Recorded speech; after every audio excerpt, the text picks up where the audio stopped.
ஹலால் ஹராம் விஷயத்தில் யாருக்கிட்டையுமே ஆர்கியூமெண்ட் பண்ணாதீங்க.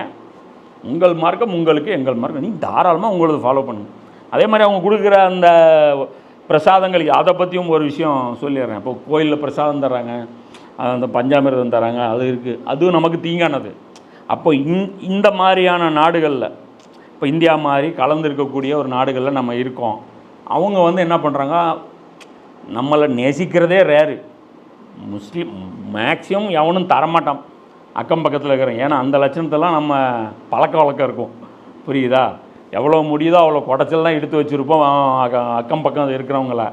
அதையும் மீறி ஒருத்தன் வந்துட்டான்னு வச்சுக்கோங்க, அப்போ நம்மளுடைய இந்த வேற காட்டுறது ரிலீஜியஸ் நோ இதெல்லாம் நாங்கள் டச் பண்ண மாட்டோம். அந்த திமிரெலாம் பண்ணக்கூடாது. என்னையை கேட்டால் அந்த இடத்துல நம்ம சாப்பிட மாட்டோம் தான். அவங்க கொடுக்குறாங்கள வாங்கி வச்சிருங்க, புரியுதா? அங்கே மற்ற முஸ்லீம் அல்லா சகோதரர்கள் யாராவது இருப்பாங்க இல்லையா, நமக்கு தெரிஞ்சவங்க வேலை செய்கிறவங்க யாராவது இருப்பாங்க இல்லையா, அவங்கக்கிட்ட கொடுத்து அதை வந்து அவமதிக்காமல் கொடுத்து அவங்க மனசு வருத்தப்படும் இல்லையா. வாங்கிறது ஹராம் கிடையாது, சாப்பிட்றது தானே ஹராமு, புரியுதா? அப்போ அந்த இடத்துல வந்து நம்ம என்ன பண்ணலாம், அந்த மாதிரியான விஷயங்கள் வரும்போது கொஞ்சம் அந்த ஆயுத பூஜை வருது, பொறி கொடுக்குறாங்க, என்ன பண்ணாங்கன்னு தெரியல, படைச்சாங்களா படைக்கலையா தெரியல, டவுட்டாக இருக்குது, என்ன பண்ணலாம், அப்படியே வாங்கி அப்படியே வச்சுட்டு வேறு யாராவது நமக்கு தெரிஞ்ச குழந்தைங்க யாராவது நீங்கள் சாப்பிட்டுக்குங்க அப்படின்னு சொல்லிவிட்டு அப்படி ஹேண்டில் பண்ணிட்டு போயிடலாம்.